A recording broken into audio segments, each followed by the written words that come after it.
ওয়াহিদুদ্দিন মাহমুদ কিংবা সালেউদ্দিন মাহমুদ কিংবা আসিফ নজরুলকে নিয়ে কথা বলার আগে তাদের উচিত ছিল না যে আগে নিজেদের দলের লোককে সরকার থেকে পদত্যাগ করিয়ে তারপরে এই কথাটা বলা। যেই সরকারের মাধ্যমে এই গণ অভ্যুত্থান পরবর্তী রাষ্ট্র সংস্কার এবং নতুন রাষ্ট্র বিনির্মাণের আমরা স্বপ্ন দেখেছিলাম, সেই সরকারের নিরপেক্ষতা আজকে প্রশ্নবিদ্ধ। সাধারণ মানুষ তো বটেই, এখন রাজনৈতিক দলকেও তাদের যৌক্তিক অধিকারের জন্য রাস্তায় নামতে হচ্ছে, আন্দোলন করতে হচ্ছে।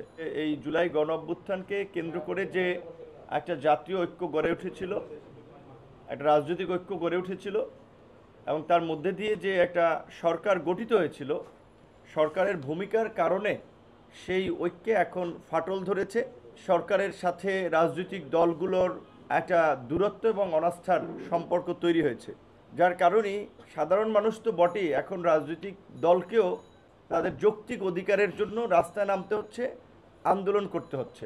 কিছু কিছু ক্ষেত্রে জনগণ ভোগান্তির শিকার হচ্ছে। এইটা কোনো রাজনৈতিক দলই চায় না যে তার কর্মসূচির মাধ্যমে জনদুর্ভোগ বা জনভোগান্তি তৈরি হোক।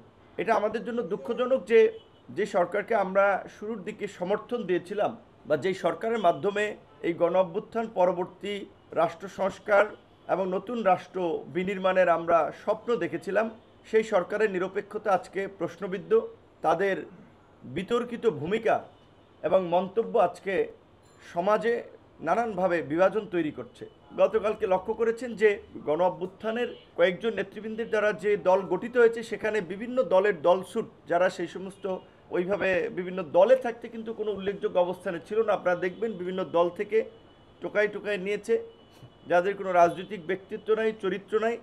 এখন একটা নিউ প্ল্যাটফর্ম পেয়ে যেভাবে কথা বলছে, সেটা খুবই দুঃখজনক, রাজনৈতিক শিষ্টাচার বহির্ভূত এবং একটা বিদ্বেষপূর্ণ মন্তব্য, যেটা আসলে আমাদের এই জাতীয় ঐক্য এবং সংহতির ক্ষেত্রে একটা নেতিবাচক ভূমিকা পালন করছে। লিলি হালাল বিউটি সোপ, বিএসটিআই কর্তৃক সনদপ্রাপ্ত দেশের প্রথম হালাল বিউটি সোপ, দীপ্তিময় উজ্জ্বল ত্বকের জন্য।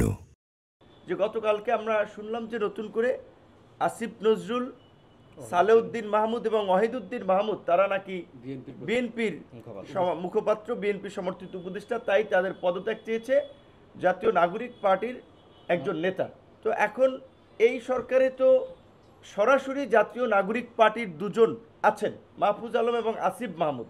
তরুণদের দ্বারা মানুষ নতুন রাজনীতি চায়, নতুন দর্শন চায়, নতুন কিছু চায়। তাদের যে এই ওয়াহিদুদ্দিন মাহমুদ কিংবা সালেউদ্দিন মাহমুদ কিংবা আসিফ নজরুলকে নিয়ে কথা বলার আগে তাদের উচিত ছিল না যে আগে নিজেদের দলের লোককে সরকার থেকে পদত্যাগ করিয়ে তারপরে এই কথাটা বলা।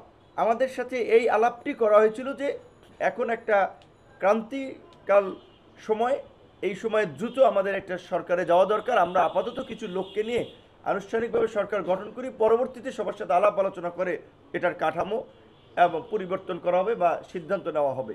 তো সেখানে এই আসিফ নজরুল, সালেউদ্দিন মাহমুদ কিংবা ওয়াহিদুদ্দিন মাহমুদের মতো সিনিয়র এই সরকারের মধ্যে যারা আছে, উপদেষ্টা পরিষদ, তাদের মধ্যে মোটামুটি সিনিয়র ব্যক্তিত্বপূর্ণ ভারত্বপূর্ণ লোক এই তিনজন।